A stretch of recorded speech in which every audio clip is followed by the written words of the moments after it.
من ذا الذي يقرض الله قرضا حسنا فيضاعفه له أضعافا كثيرة والله يقبض ويبسط وإليه ترجعون. بناوی خوای بەخشندەی میهرەبان بەڕێزان و خۆشەویستانی بەرنامەی بەخشین، سەلام و ڕەحمەتی خوای پەروەردیگارتان لەسەر بێت. لە درێژەی کار و پرۆژەکانی دەستگای خێرخوازی بەخشین ئەوڕۆ ئێمە لە شارۆچکەی خەباتین بۆ دابەشکردنی 150 لە سەبەتەی خۆراک کەوا لە ڕێگای خێرخوازانەوە دابین کراوە بۆ ئەو کەسانی کەوا شایستن و کەسانی کەم دەرامەت و فەقیرن. بۆیە لەو بەرنامەیەدا لەگەڵمان بن بۆ چۆنیەتی دابەشکردنی ئەو سەبەتە خۆراکانە.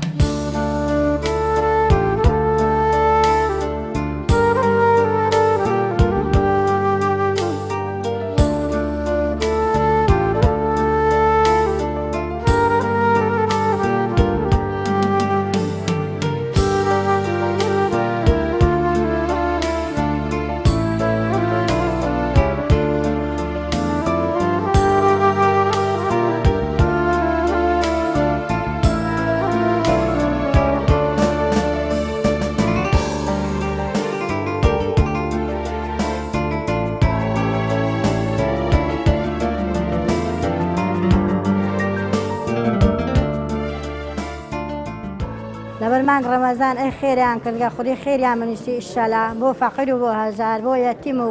بۆ داگیەتیم و بۆ فەقیر و خودی عافتان کا خودی خێرتان منیستی ئەوەی داگەشەر خودی خێری بنیستیت لە دنیا و لە قەیامەت ئیشەلا هەر بەردەوام من سوپاستان دەکەم. خوا خێرتان بنیستی یا ڕەبی، خوا خێری هەموو خوارخوازان بنیستی ئینشاءالله، سوپاسیان دەکەن ئینشاءالله. ئەو ئەرزەقەی کە هاتێ ببوونێ ڕەمەزانێ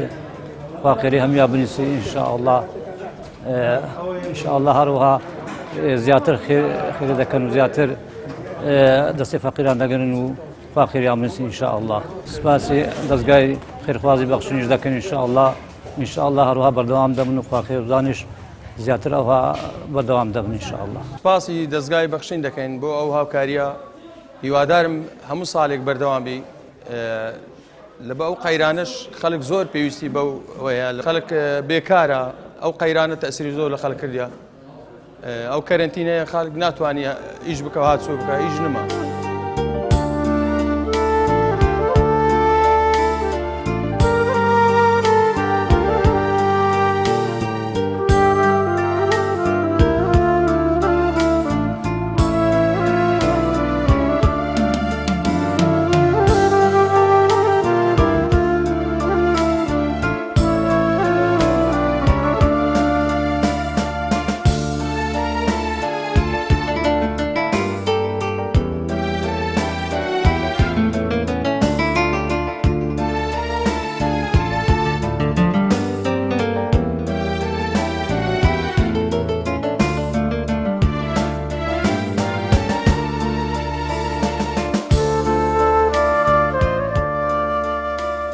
بەناوی خوای گەورە و میهرەبان، ئێمە وەکو ئەنجومەنی خەبات و بەردەڕەش و شێخان هەستین بە پرۆژەی سەبەتە خۆراکی مانجی ڕەمەزان بۆ هەژارانی کەم دەرامەتانی ئەم ناوچانە، ناوچەی خەبات و بەردەڕەش و شێخان. داوا لە خێرخوازان دەکەین بە هەمان شێوە ئامادە بن لەو پرۆژانە دەستی خێرخوازی خۆیان درێژ بکەن بۆ ئەو فەقیر و هەژارانە. ئێمەش بەو پەڕی شانازیەوە هەڵدەستین بەو کارە پیرۆز و جوانانە بۆ هەژاران و کەم دەرامەتان. تەبەن لە ڕێی خێرخوازانی هەموو دەڤەرەکانەوە ئەو پارە و کۆمەچیانە کۆ دەکەینەوە بە خۆراشی دەدەین بۆ هەژاران و دایکە یەتیمان و نەخۆشان و کەم ئەندامەکان.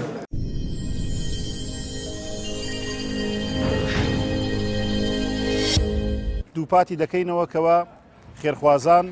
وەخوا پێداوان پێویستە دەستی هاوکاری زیاتر بکەن، درێژ بکەن بۆ کەسانی کەم دەرامەت و هەژار بۆ ئەوەی کەوا زیاتر و زۆرتر سوودمەند بن لەو سەبەتە خۆراکەی کەوا پێکاتبوو لە برنج و لە ساوار و لە زەیت و لە ئاوی تەماتە و لە چا لە شەعریە لە کشمش لە کۆمەڵێک بابەت و پێداویستی خۆراکی ڕۆژانە کەوا بە بۆنەی مانجی ڕەمەزانی پیرۆز لە ڕێگای خێرخوازانەوە دەستگای خێرخوازی بەخشین دابینی کردبوو. یەکان و پرۆژەکانی دەستگای خێرخوازی بەخشین ئەوڕۆ ئێمە لە شارۆچکەی مەخمورین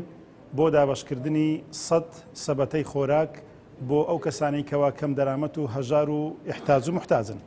بۆیە لەو بەرنامەیەدا ئێمە ڕەچاوی لایەنی تەندروستیمان کردیە بۆ ئەو بەڕێزانەی کەوادێن هاوکاریەکە وەردەگرن و لێرەوە سوپاسی خێرخوازان دەکەین کەوا هاوکارەکانیان گەیاندا دەستگای خێرخوازی بەخشین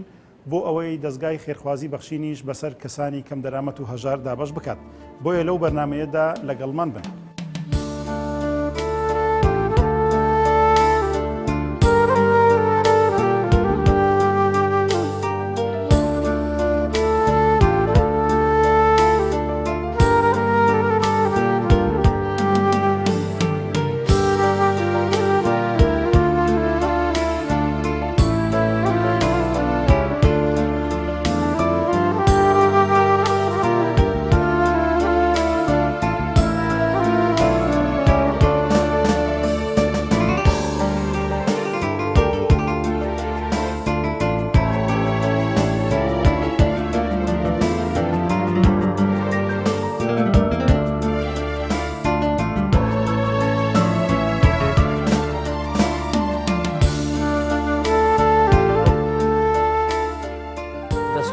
لە جەماعاتی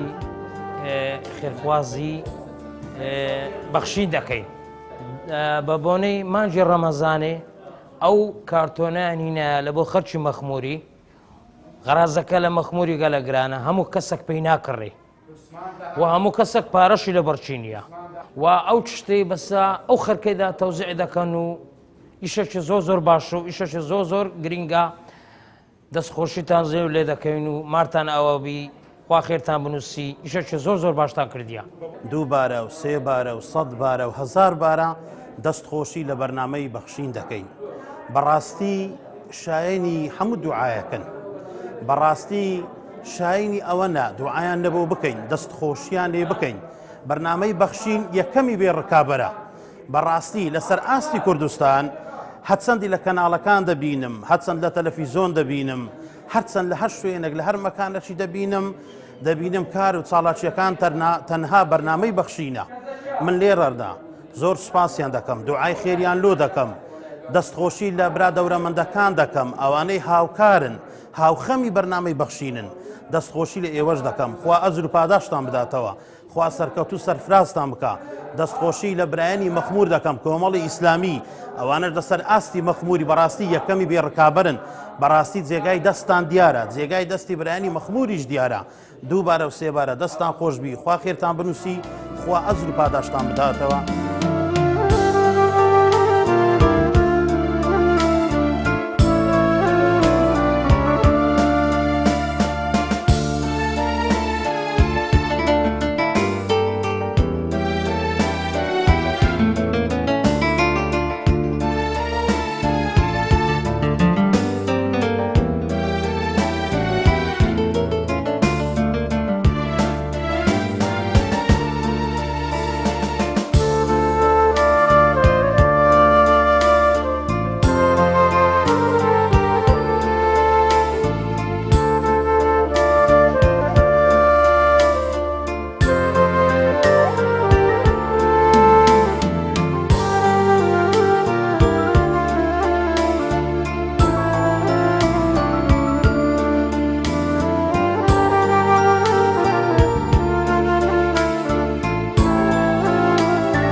بسم الله والحمد لله والصلاة والسلام على رسول الله محمد وآله وصحبه ومن والاه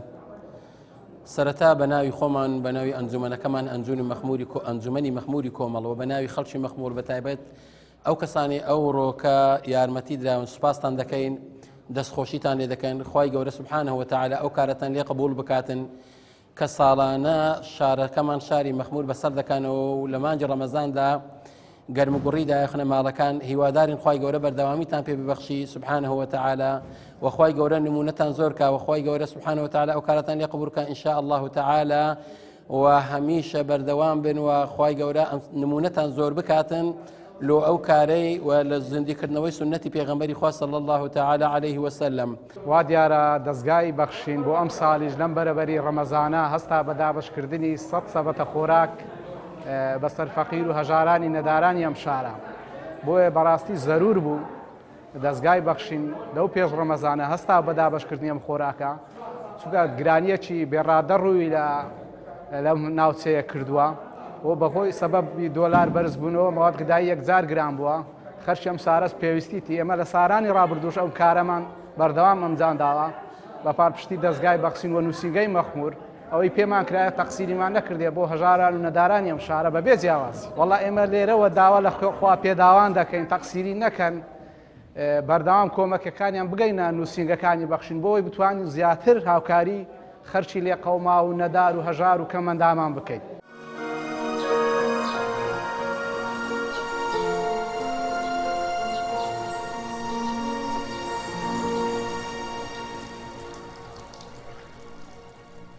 دڵەکانتان و دەستەکانتان واڵا بکەن هەم لە دوعای خێر بۆ دەستگای بەخشین و هەم لە سەروەت و سامان لە ڕێگای بەخشینەوە بۆ ئەوەی کەوە هەرچی کەلەن و قوشبنێکی ئەو کوردستانە هەبێتن دەستگای بەخشین دەستی پێ بگات بۆ ئەوەی کەوە هاوکاری و یارمەتی دەری ئەو کەسانە بێتن کەوە پێویستیان پێەتی.